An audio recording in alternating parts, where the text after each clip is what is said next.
तर आपण सध्या सकाळी अलकनंदा नदीच्या तीरावर असलेले बद्रीनाथांचं मंदिर हे तुम्हाला वाफा दिसत आहेत. ते तप्तकुंड आहे आणि मंदिर उघडलेलं आहे. मंदिरामध्ये भरपूर गर्दी झालेली आहे. तर चला पटकन आपण आंघोळ करून स्नान करून बद्रीनाथांचं दर्शन घेऊयात. त्यानंतर आपण पुढचे ब्लॉग घेऊयात. तर आपण बद्रीनाथ धाम येथून निघतोय सकाळी दर्शन वगैरे करून. गाडीला तुम्ही बघताय सगळं पॅकअप वगैरे झालेलं आहे आपलं आणि आपली गाडी रेडी आहे निघण्यासाठी. तर चला आता आपण जाणार आहोत येथून पुढे बागेश्वर धामला. तर सांगायचं असतं की हे चेतन गेस्ट हाऊस म्हणून आहे, वरती 2-3 मजल्याचं आहे पूर्ण. तर त्यांचा नंबर मी डिस्क्रिप्शनमध्ये देतो. विशेष म्हणजे त्यांचं असं आहे की तुम्ही आलात जरी राहिलात जरी तुमच्याकडे जर समजा पैसे कमी वगैरे असेल तरी तुमच्या मर्जीप्रमाणे 100-200 रुपये दिले तरी चालतात. तेवढ्यामध्ये सुद्धा तुम्हाला रूम देतात. म्हणजे खूप विशेष आहे अशा एवढ्या मोठ्या धामामध्ये एवढं असे देण्यासाठी जर तुम्हाला सगळं हे होतं. अशा प्रकारे हे 2-3 मजल्यांचं आहे आणि भारी व्यवस्था म्हणजे असं. आपण गाडीवर पॅक केलं आहे सगळं आणि आपण निघण्यासाठी तर रेडी आहेत. तर चला आता निघूयात बाहेर. तर चला. कुंडलिक वरदार विठ्ठल श्री ज्ञानदेव तुकाराम पंढरीनाथ भगवान की जय. माऊली ज्ञानेश्वर महाराज की जय. जगद्गुरु तुकाराम महाराज की जय. सद्गुरु जोग महाराज की जय. हर हर महादेव. जय बद्री विशाल भगवान की जय. जय श्री श्याम.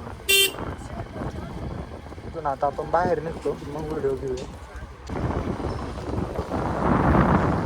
हे नवीन बांधकाम चालू आहे तर समोर आपल्याला उंच डोंगर बघायला मिळतो.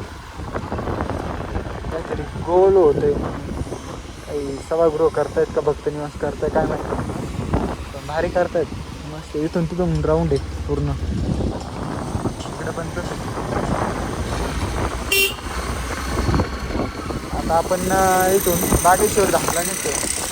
बागेश्वर धाम म्हणजे जोशीमठपासून पुढं कर्णप्रयाग लागतं आपल्याला आणि तिथून बरंचसं पुढं आहे. अशा प्रकारे बांधकाम चालू आहे. तिथून बरंचसं पुढं आहे ते, म्हणजे जवळपास इथून 250-300 किलोमीटर आहे बागेश्वर धाम. तर आज आपला मुक्कामच इथं होईल कारण हे इतका रस्ताही खराब आहे आणि घाट रस्ता असल्यामुळं गाडी पण स्पीडनी नाही चालत, त्यामुळं रनिंग उरकत नाही आपल्याला. एकदा का जोशी मठापर्यंत गेलं का तिथून वेगवेगळे रस्ते फुटतात. इकडे तुंगनाथला जायला, खाली रुद्रप्रयागला जायला रुद्रप्रयाग मार्गे आपण केदारनाथला जाऊ शकतो किंवा रुद्रप्रयाग मार्गे आपण हरिद्वार ऋषिकेश तिकडे जाऊ शकतो. रुद्रप्रयाग हे मेन आहे, म्हणजे म्हणतात ना चौकासारखं ठिकाण. तर तसं आहे. तसं कर्णप्रयाग पण चौकासारखंच आहे, कारण आपण कर्णप्रयागला जाऊनच आपण आता लेफ्ट घेऊन याला जाणार आहे बागेश्वर धामला.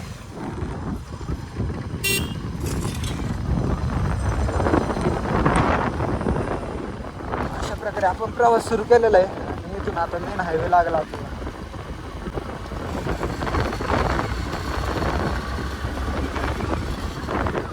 एवढे उंच आहेत ते डोंगर का त्याच्यावर डायरेक्ट बर्फ आहे आणि ढग टेकले तर त्याची उंची पण कळत नाही.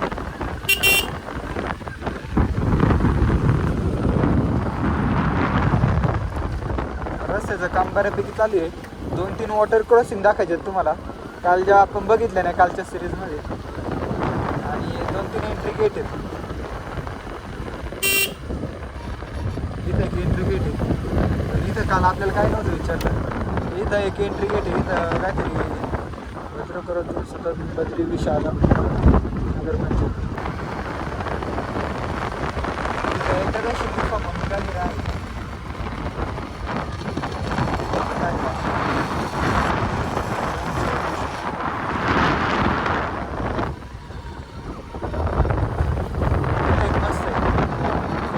लावलेले श्रीकृष्णाचे, भगवान विष्णूंचे, महादेवाचे. भारी वाटतं इथं. आल्याच असं वाटतं की खरंच आपण एका वेगळ्या विश्वात आलो. ते सुंदर रस्ते बनवलेत खरंच. National highway.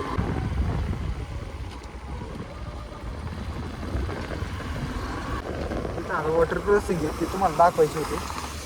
भयानक वॉटर क्रॉसिंग आहे. काल मला व्हिडिओ काढायचा होता पण मग नेमकी मोबाईल लावलेला नव्हता पुढं होल्डरला.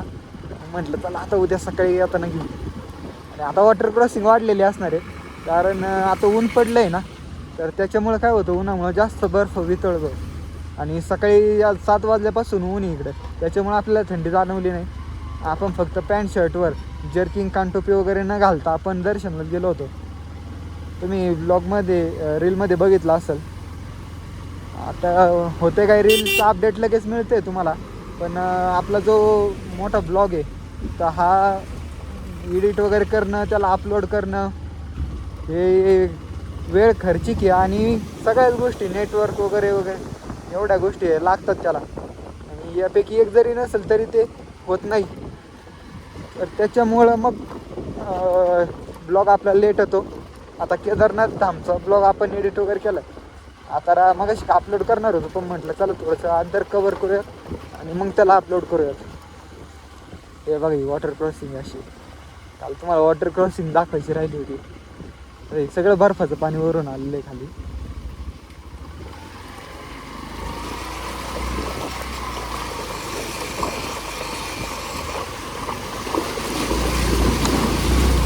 बापरे गुडघे इतकंच पाणी. नाही स्लायडिंग झालेलं आहे सगळं, लँडस्लाईड. त्याच्यामुळं काय तेच फक्त खाली सरकून त्याच्यावरच रस्ता कवर केला आहे. आता हे डांबरी जवळपास डोके इतका असेल पण काय करू शकणार नाही त्याला. ते काय इथून हायवे चालू होते, म्हणजे डांबरी चालू होते, डांबरी खाली पोचलेलं आहे. अजून तुम्हाला थोडे रस्त्याचे कामं चालू आहेत असे की जे स्लायडिंग वगैरे होतं ते स्लायडिंग होऊ नये म्हणून जाळी वगैरे मारतात. तर ती जाळी कशा प्रकारे मारतात हे एकदा दाखवायचं आहे. मग तिथून पुढे डायरेक्ट आपण पुढचं शूट घेणार आहे, कारण बाकीचा शूट आपण कालच्या ब्लॉगमध्ये कवर केलेला आहे. आणि हे आपण एवढं का घेतो आहे, कारण या मेमरीज सेव्ह राहिल्या पाहिजेत, जेणेकरून आपण भविष्यात उद्या चालून मला नाही वाटत का परत अशी राईड एवढी गाडीवर 12 आपली जी यात्रा चालू आहे 4 धाम 12 ज्योतिर्लिंग आणि आळंदी ते लेह लडाख, एवढी ट्रिप मला नाही वाटत परत आयुष्यात कधी होईल. झाली तर चांगलीच गोष्ट आहे भगवंताच्या कृपेने, पण मग जर समजा नाही झाली तर त्या मेमरीज सेव्ह राहिल्या पाहिजे. त्यासाठी आपण खास करून सगळे व्ह्यूज घेतोय, सगळे फोटोज व्हिडिओज घेतोय, त्या सेव्ह करून वाटतं. आता हे बघा एवढं सगळं असं डोक्यावर आहे आणि याच्या खाली काय वाटत असं जीवाला.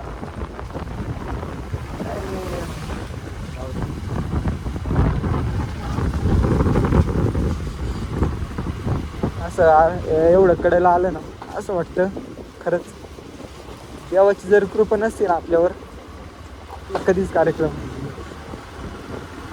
आता काय मागे पुढे उभा राही सांभाळायचं, अशा प्रकारे असलेला तो परमात्मा आणि त्या परमात्म्याचं आपल्यावर असलेलं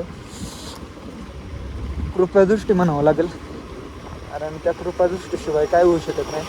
तुम्हाला काय वाटतंय, घेतली गाडी की काही काम नाही काय नाही, निघला की निघला गडी केले देव असं आहे का? नाही, अरे खूप स्ट्रगल आहे, इतकं स्ट्रगल आहे म्हणजे काय सांगू तुम्हाला.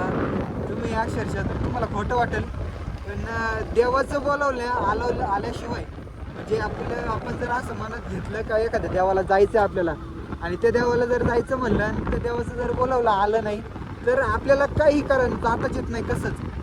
त्याचं लय उत्तम उदाहरण बघितलं होतं आपण काल केदारनाथ धामला. ज्यावेळी आपण चाललो होतो त्यावेळी केदारनाथ यात्रा बंद झाली होती आणि 5 दिवस आपल्याला वेट करावा लागला होता.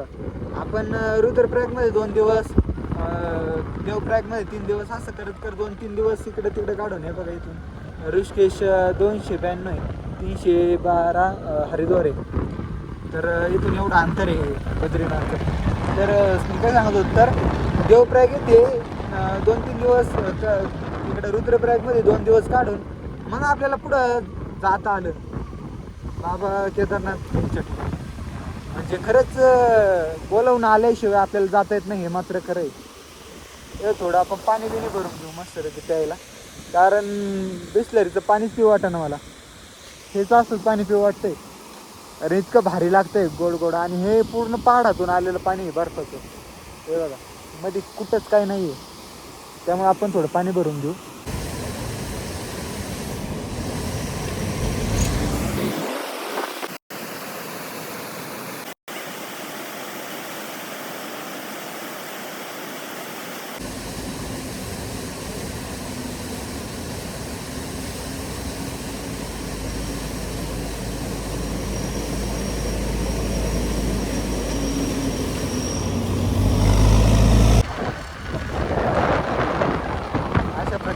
रस्ता आपल्याला लागलेला आहे पाणी वगैरे भरून झाल्याच्या नंतर. आणि आपल्याला खरं तर ते बघायचे जे मारतायत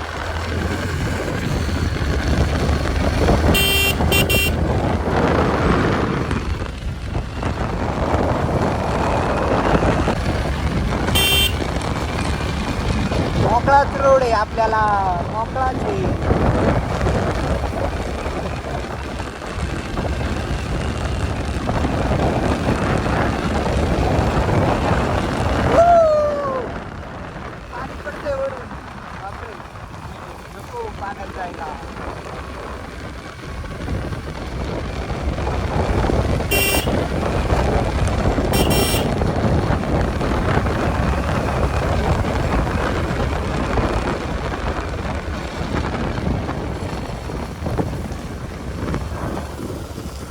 डायरेक्ट पाझरते पाणी दगडांमधून. उंच उंच डोंगर आहेत, असे 4-5 रांगा आहेत, पर्वत रांगा. या पार करून आपल्याला पलीकडे जायचंय तेव्हा जोशीमठ आहे. जोशीमठ पण डोंगराच्या टेकडावर आहे. म्हणजे विचार करण्यासारखी गोष्ट आहे, किती डोंगरात आहे बद्रीनाथची. आणि एवढ्या डोंगरात असून सुद्धा 4 धर्मापैकी एक आहे. डोंगरात याला महत्व नाही, किती त्या ठिकाणी असलेल्या म्हणतात ना तीर्थक्षेत्राच्या ठिकाणी असलेलं चैतन्य तिथलं ते नाही सांगू शकत शब्दात असं काही. त्याच्यामुळं त्या क्षेत्राला तितकं महत्व असतं. जगद्गुरू वाटते शंकराचार्यांनी त्याला भारतातलं एक 4 धामापैकी. आता हे दाखवायचं होतं तुम्हाला. हे काय करतात, असे ड्रिल मारतात आतमध्ये आणि त्याला वरती जाळी मारतात. हे बघा वरती काम करतात, दगड बिगड कधी कधी खाली करतात. खरं तर हे काम दाखवायचं राहिलं होतं कालचं, कारण हे मी फर्स्ट टाइम बघितलं होतं माझ्या आयुष्यात हे असं काम करतात म्हणून.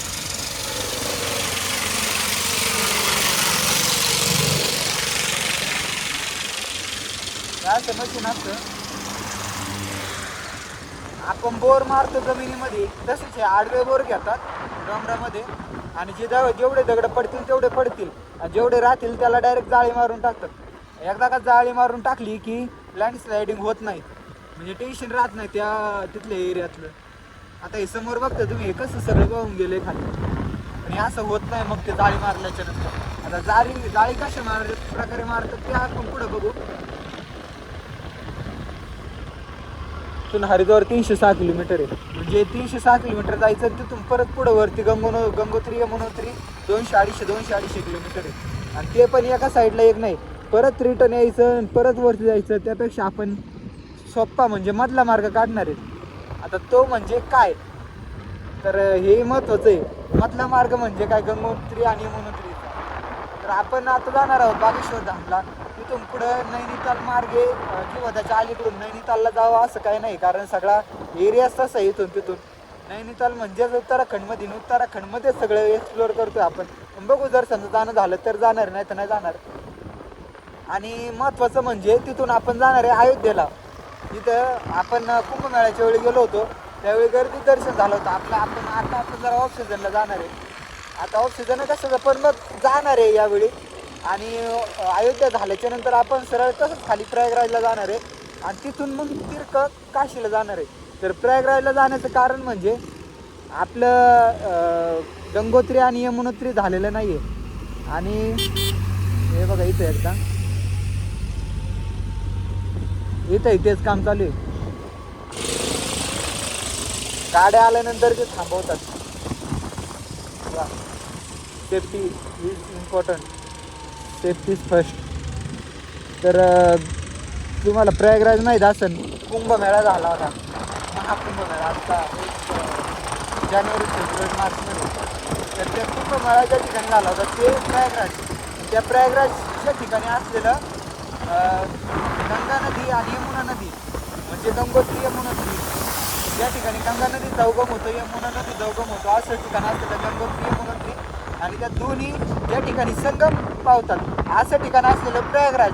त्या प्रयागराजला आपण तिथे जाऊन बरोबर मध्ये स्नान करणार आहे. म्हणजे काय होईल, आपण गंगोत्री यमुनोत्री केलं नाही याचा आपल्याला ते काही म्हणजे मनात राहणार नाही काही, याच्या करता आपण प्रयागराजला जाणार आहोत. आणि मग तिथून पुढं काशी विश्वेश्वर, तिथून पुढं झारखंडमध्ये मला वाटतं बैद्यनाथ बाबा, तिथून पुढं मग जगन्नाथपुरी, असं करत करत तिरकं आपण जगन्नाथपुरी म्हणजे उडीसामध्ये, उडीसामधून खाली काय जगन्नाथपुरीपासून खाली तर मग आंध्र प्रदेश चालू होतं. आंध्र प्रदेश चालू झाल्याच्या नंतर मग तिकडे खाली बरेच देवस्थान आहेत. आपण पिठापुरम वगैरे ते पण करणार आहे. पिठापुरममध्ये अजून पुढं विशाखापट्टणम वगैरे लागतं. त्याच्यानंतर श्रीहरिकोटा, जसं अमेरिकेचं नासा आहे तसं आपलं श्रीहरिकोटा आहे, जेथून यान वगैरे सोडतात अवकाशात. तर तिथं पण आपण जाणार आहे. बघू, जर समजा जाणं झालंच आणि आपल्याला जर समजा टाईम असेल तर आपण ते जाणार, नाही तर ते सोडणार, कारण ते काय आपल्याला काय एवढं गरजेचं नाही आहे. तर बघू काय होतं आहे. आणि आणि आणि आणि अजून एक तुम्हाला सांगायचं म्हणजे असं, खाली आपण तसंच तिरकं जात आपण बालाजीला जाणार आहे. बालाजी हे पण आंध्र प्रदेशमध्येच आहे, तिरुपती बालाजी. हे करून आपण खाली खालचा देव मग रामेश्वरमच आहे मला वाटते, कारण खाली मग दुसरं कोणतं मोठं स्थान नाही. आपण मोठ्या स्थानाच्या ठिकाणीच आपण ते कव्हर करतोय सगळं. तर मग ठीक आहे, चला आता इथपर्यंत जर आपण आपलं आलेलो आहे, तेच तर मेन तुम्हाला दाखवायचं होतं. आता इथून पुढं काही जोशी मठ 31-35 किलोमीटर असावा, आणि हे सगळं ब्लॉगमध्ये काल तुम्ही बघितलं आहे चेकपोस्ट वगैरे कसं आहे काय नाही. तर आता इथून आपण हा ब्लॉग बंद करतो आणि डायरेक्ट ज्यावेळी आपण जोशी मठ वगैरे सगळं क्रॉस करू आणि तेथून पुढे कर्णप्रयागला जर समजा काही घेण्यासारखं व्ह्यू असेल तर घेईल मी, नाहीतर मग डायरेक्ट आता आपण बागेश्वर धाम येथे जाणार आहोत. बागेश्वर धामेतून 280 किलोमीटर आहे. रस्ता हे सगळं असंच आहे, काहीच वेगळं नाही आहे. असेच डोंगर आहेत, असेच रस्ते आहेत, फक्त असंच त्या काही ठिकाणी स्लायडिंग झालेलं आहे. स्लायडिंग पण मी कालच्या ब्लॉगमध्ये दाखवलं आहे, म्हणून आज काही ते घेणे गरजेचं नाही आहे. आणि मला वाटतं आज ज्या दिवस आपला मुक्काम बागेश्वर धाममध्ये होऊन उद्या आपण उत्तराखंड हे क्लिअर करणार आहे असं मला वाटतं. तर मग ठीक आहे, चला बघूयात आता इथून कर्णप्रयाग किती आहेत बोर्ड बघून घेऊयात आणि आपण ब्लॉग समाप्त करून जर डायरेक्ट संध्याकाळी किंवा दुपारच्या पुढं आपण कंटिन्यू करू. कर्णप्रयाग इथून 109 किलोमीटर आहे, देवप्रयाग 207. देवप्रयागला आपण 2 दिवस राहिलो होतो. कर्णप्रयाग 109 किलोमीटर म्हणजे जवळपास 3 तास लागतील आपल्याला. तिथून परत 100 किलोमीटर बागेश्वर धाम असेल, म्हणजे जवळपास 6 तासांचा प्रवास आहे नॉनस्टॉप. जर आपण स्टॉप घेत गेलो तर मग जास्तच टाईम लागेल. तर चला आता डायरेक्ट आपण पुढं कर्णप्रयागमध्ये किंवा त्याच्या पुढे गेल्यानंतर ब्लॉगला स्टार्ट केलं. आपण गाडीकडे लावली आहे, असा आडवा एक JCB लावलं आहे, पाठीमागे सगळ्या गाड्या उभ्या आहेत आणि लोक पुढे गेले व्हिडिओ काढायला लँडस्लाईडचा. अशा प्रकारे लँडस्लाईड चालू लाईव्ह तुमच्याकडे कसे होते.